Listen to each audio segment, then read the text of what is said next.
Hi, and welcome back to My Magical Home. My name is Jackie, and I hope you're ready for another movie night special. Now, today's video is obviously Halloween themed, of course, but our inspiration is coming from Hocus Pocus 2, and I'm going to be doing my own spin on a cake and ice cream version. Now, I've seen so many amazing brownie books out there, but I wanted to do something a little bit different, so we're going to be doing ice cream sandwich books. And for our cake, we are going to be making a blue velvet black flame candle cake. I hope that you will stick around and check out today's video. This is also part of a collaboration, so you will find a playlist down in the description down below. And I hope that you will click on it, check out those other two YouTubers that have joined me today, and let them know that I sent you their way. Now, at the end, I also have a fun free printable to share with you, so make sure to stay tuned. Really quick, I wanted to show you my sweet fur babies. They are always just sitting so close by, always there to support me all the time. I'm so blessed.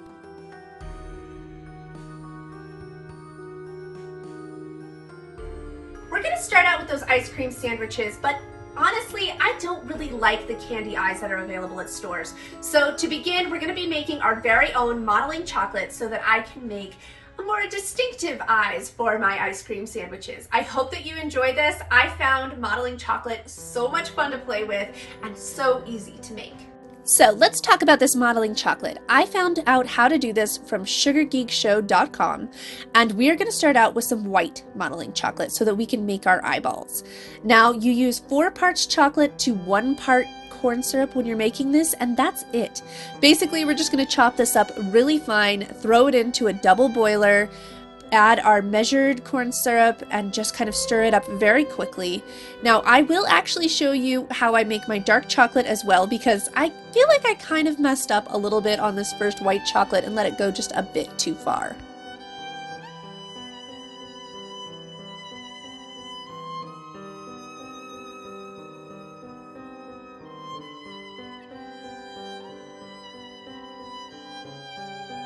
So the recipe that I saw said to continue to let this stir and cook until it started to be the texture of, I think, soft ice cream, but I guess I don't really know what soft ice cream is because mine ended up looking more like mashed potatoes. I think I cooked them just a little bit too long, and you can actually see that in the texture, how it kind of becomes a little thicker.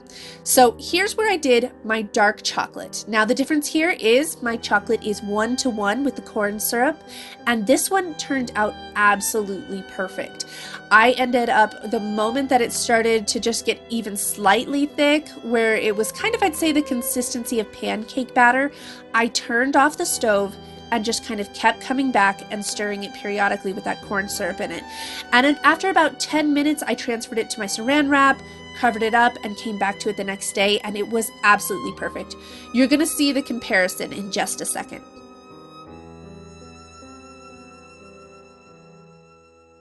Okay, so you can see what I mean here. The white chocolate is kind of broken apart and very brittle looking, where the dark chocolate is one solid piece. And actually, if you press your finger into it, you can feel the slight give.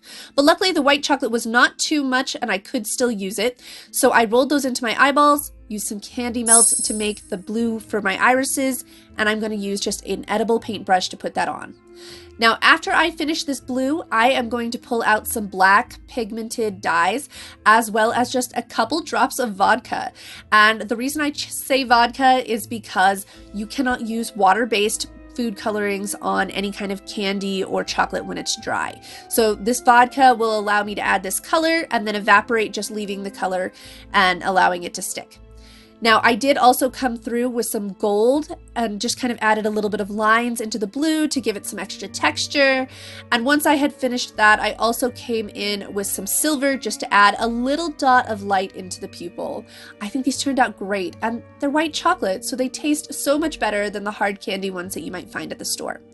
Now, I pulled out some of my dark chocolate modeling clay, and it is time to fashion some eyelids. Now, you want to work really fast with this stuff. It is like the heat of your hands actually makes it start to melt more and more. So you'll see that I do use some, I think they're fondant tools to kind of model them just a little bit, but I try to just go as quickly as possible with these. I am so happy with the way that these eyeballs turned out. I would love to hear your opinion down below.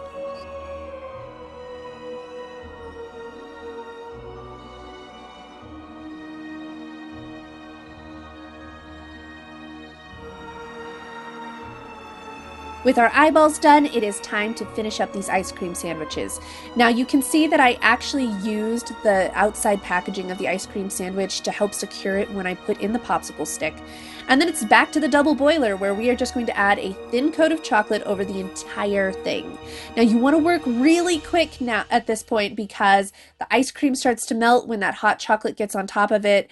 And so I actually put these back into the refrigerator for about an hour before I brought them out and decided to add in my eyes and begin the embellishments.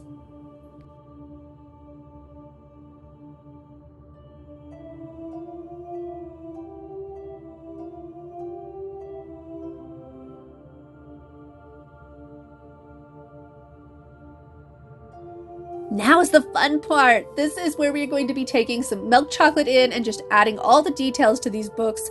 Now, I'm going to show you just one because I don't want it to be like overwhelming for you guys or just be too much. But I kind of tried to do these little chocolate swirled snakes on the side. There's the thing that keeps it closed that goes around the eyeball, so I added that, as well as a couple of these like stitches in between. Now, you will notice there was kind of like just a little rectangle I put all down the side, and that is because I don't know, they had one of those and then it has like a little snake that kind of goes on top. Now, once these were dry, I came back with some silver food coloring with an alcohol base, of course, so it can get on this chocolate. And I am just going to accent all of these little silver features that you see in the movie. And I'm really, really excited with how these turned out.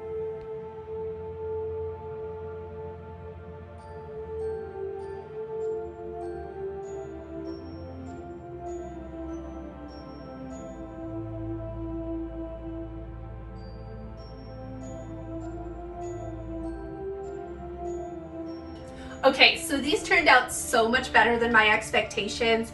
I hope that you really, really like them. I can't wait to share them with my family. Make sure to stay tuned because up next I have that blue velvet candle cake coming up. We are going to start out by prepping our pans. I have this baking spray and I'm going to put that around the edges. And then I have these little circles that I cut out to put on the bottom of our pans.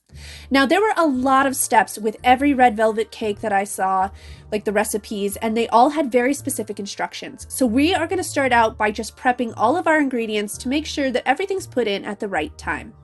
Now I'm making a half batch recipe and I got it from sallysbakingaddiction.com. I have used her recipes before and I have always been incredibly happy with the products that I get when I'm using them. Now this called for 1.5 cup cake flour, half a teaspoon of baking soda, and 1 tablespoon of unsweetened cocoa powder and a 1/4 teaspoon of salt. And these are our dry ingredients. We're just going to mix them up. I'm using my little sifter and I'm also going to stir it just to make sure that they're really nicely mixed.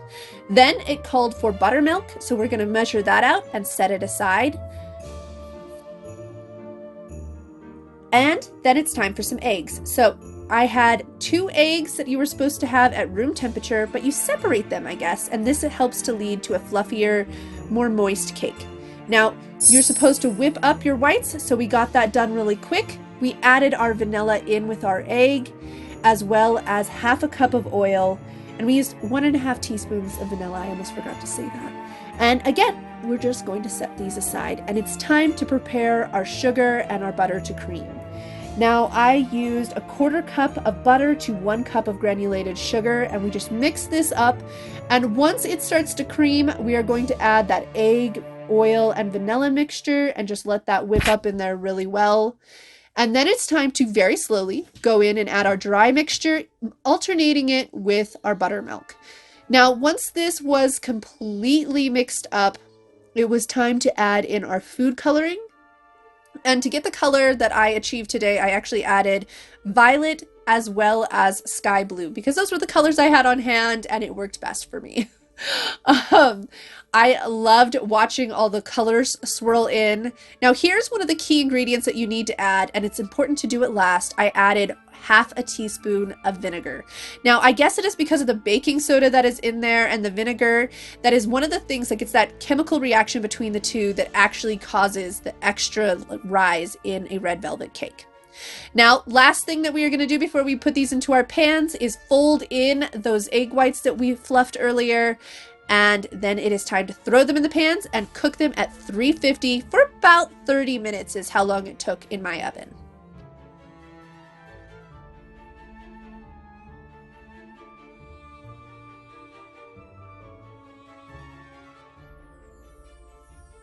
Our cakes are done, and I'm gonna go ahead and set them aside to cool.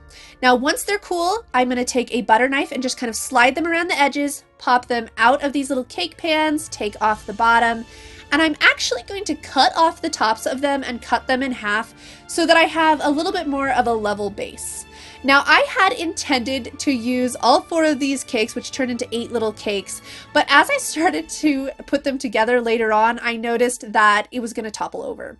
So you will see that I actually only used 2 of those cakes, or 4 little layers in the end, but it turned out fantastic. And it's time to talk frosting. So we're going to be making 2 frostings today to pull off this cake, and the first is a whipped cream cheese frosting. So I used 2 packages of cream cheese, 1 whole thing of whipped cream, I think it was 16 ounces heavy whipping cream, 3/4 cup of sugar, as well as a teaspoon of vanilla, and I just whip it up until it is nice and fluffy. And then I'm going to go ahead and bag those, and it is time to start our frosting number 2. Now that one is going to be a cream cheese or buttercream, and so you are going to add 1/2 cup of butter to 2 packages of cream cheese, 3/4 cup of sugar, and a teaspoon of vanilla. It's very, very similar. Essentially, you're just trading out your butter for the heavy whipping cream, and that's really the only difference. Now, I'm going to whip this up, and I'm actually going to add just the slightest bit of violet to the color, just because I thought it would be fun to have a little bit of a switch up in my color.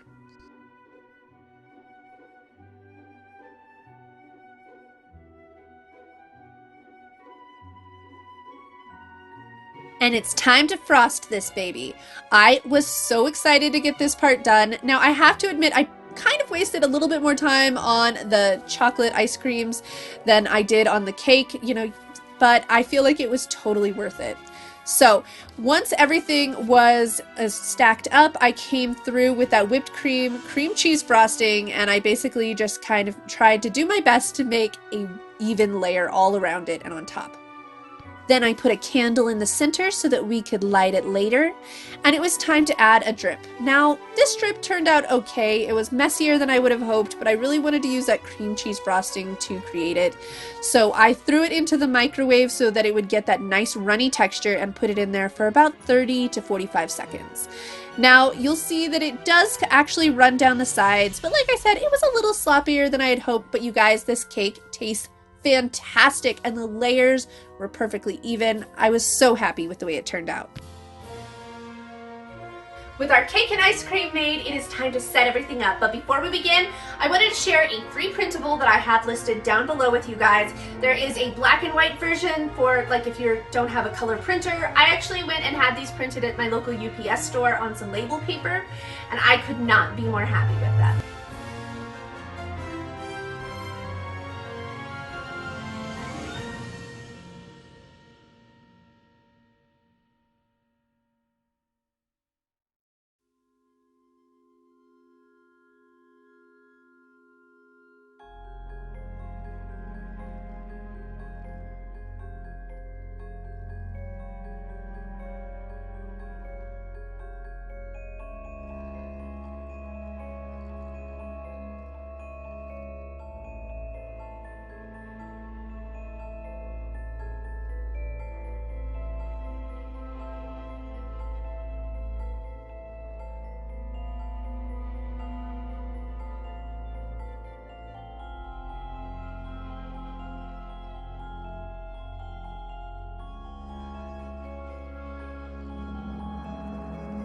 So our labels are on. I am basically just going to poof this all together because I cannot wait to share this with my family. I hope that you have really enjoyed today's video, and don't forget to check out that playlist that's in the description down below.